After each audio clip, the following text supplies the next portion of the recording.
In this video, we will do this example through class and object. तो Python में class को create करने के लिए हम लिखेंगे क्लास स्पेस क्लास का नेम, जैसे मैंने यहाँ पर क्लास का नेम दिया स्टूडेंट, देन कोलन। हमेशा हमें क्लास के नेम का जो फर्स्ट लेटर है वो कैपिटल लेटर में लिखना चाहिए। ये कोई रूल नहीं है, ये पाइथन का सजेशन है।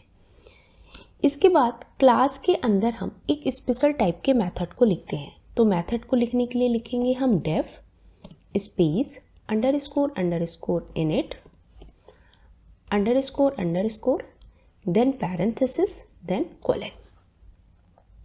यहाँ पर ये जो हमारा फंक्शन है, इस फंक्शन को हम कंस्ट्रक्टर भी कहते हैं और डंडर फंक्शन भी कहते हैं।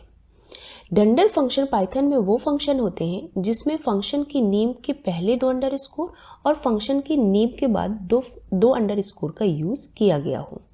तो इस फंक्शन को हम डंडर इनिट फंक्शन भी कहते हैं। इसके बाद पैरेंथेसिस में हम सेल्फ एक वेरिएबल लिखते हैं, देन कॉमा। इसके बाद हम इसमें ऑब्जेक्ट के एट्रीब्यूट्स को लिखते हैं, जैसे कि नेम कॉमा मार्क्स।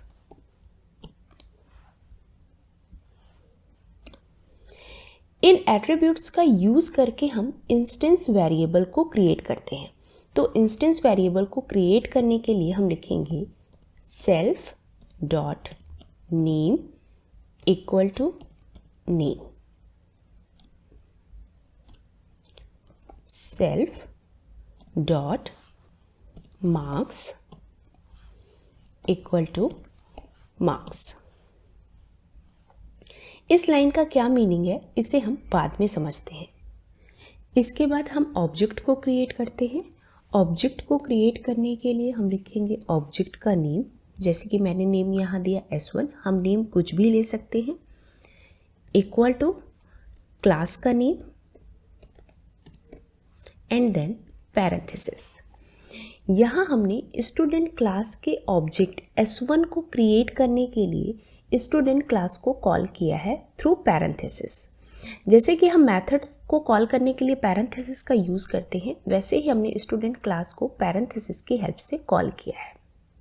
इसके बाद इस पैरेंथेसिस के अंदर इन एट्रीब्यूट्स का हम डेटा देते हैं। तो यहाँ पर नेम का डेटा क्या हो जाएगा, लाइक मैंने दिया प्रगति। मार्क्स क्या होंगे, कुछ भी हम ले सकते हैं।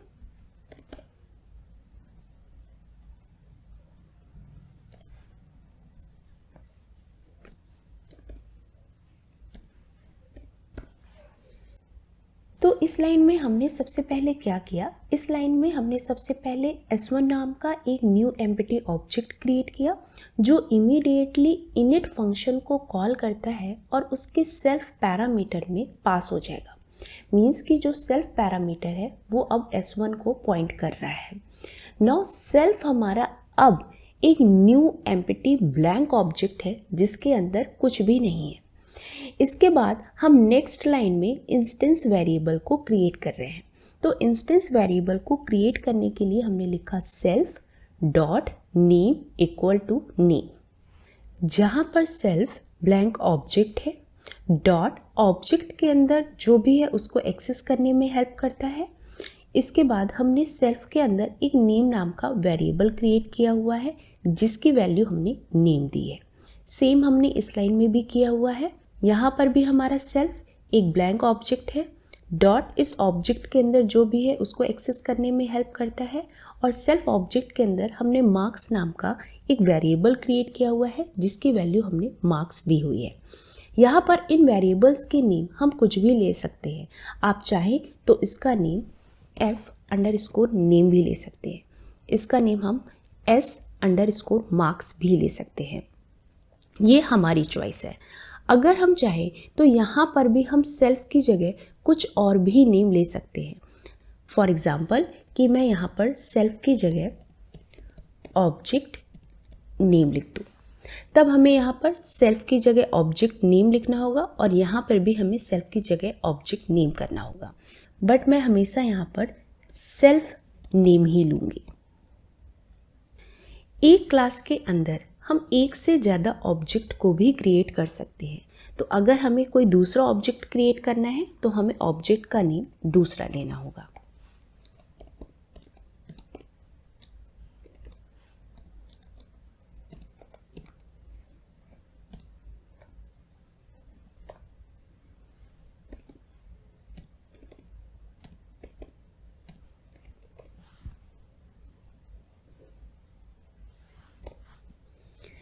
इसके बाद अगर हमें इन नेम्स और मार्क्स को प्रिंट कराना है तो उसके लिए हमें क्या लिखना होगा?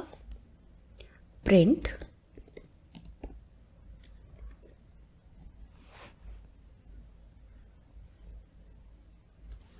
S1 dot name. ओके, मैंने यहाँ पर नेम को F_ नेम कर दिया क्योंकि हमने यहाँ पर F_ नेम लिया हुआ है। इसे हम सेव कराते हैं और रन कराते हैं। तो ये देखिए यहाँ पर नेम की वैल्यू मेरी प्रगति प्रिंट हो गई है। ये आप नोटिस करिएगा, जितनी बार हम ऑब्जेक्ट को क्रिएट करते हैं उतनी बार हमारा इनिट फंक्शन कॉल होता है। यहाँ पर इस लाइन के लिए सेल्फ S1 ऑब्जेक्ट को पॉइंट कर रहा है और इस लाइन के लिए हमारा सेल्फ S2 ऑब्जेक्ट को पॉइंट कर रहा है। अगर हमें नेहा नेम को प्रिंट कराना है तो मैं इसे कॉपी कर लेती हूँ जल्दी से। तो यहाँ पर हमें S1 की जगह S2 करना होगा। इसे हम सेव कराते हैं और रन कराते हैं। तो देखिए अब प्रगति और नेहा दोनों नेम प्रिंट हो गए हैं। ऐसे ही हम मार्क्स को भी प्रिंट करा सकते हैं। तो मार्क्स को प्रिंट कराने के लिए हमें क्या लिखना होगा? S_ marks.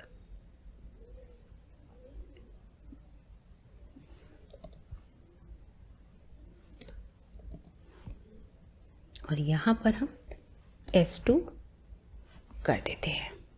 इसे सेव करते हैं और रन कराते हैं। तो ये देखिए अब नेम और मार्क्स हमारी सारी वैल्यूज़ प्रिंट हो गई हैं। नेक्स्ट वीडियो में इस फंक्शन को हम क्रिएट करेंगे। Thanks for watching.